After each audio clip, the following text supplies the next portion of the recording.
चूजे और बाज की कहानी। एक गांव में एक किसान रहता था।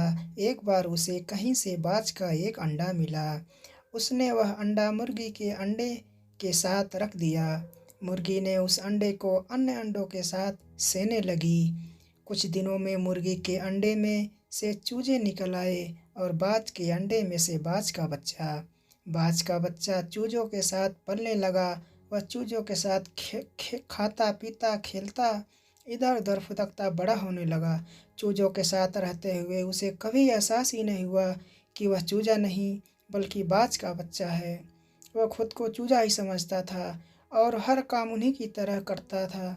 जब उड़ने की बारी आई तो अन्य चूजों की देखा देखी वह भी थोड़ी ही ऊंचाई तक उड़ा और फिर वापस ज़मीन पर आ गया।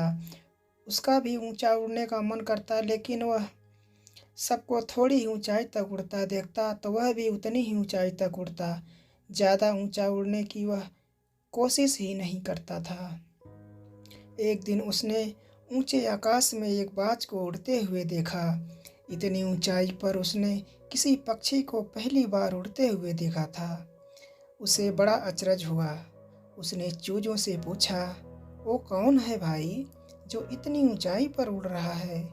चूजे बोले, वह पक्षियों का राजा है। वह आकाश में सबसे ज़्यादा ऊंचाई पर उड़ता है। कोई दूसरा पक्षी उसकी बराबरी नहीं कर सकता। यदि मैं भी उसके जैसा उड़ना चाहूँ तो? बाज का बच्चा ने पूछा।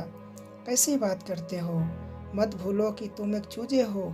चाहे कितनी भी कोशिश कर लो, बाज जितनी नहीं उड़ पाओगे। इसलिए बर्थ में ऊंचा उड़ने के बारे में मत सोचो।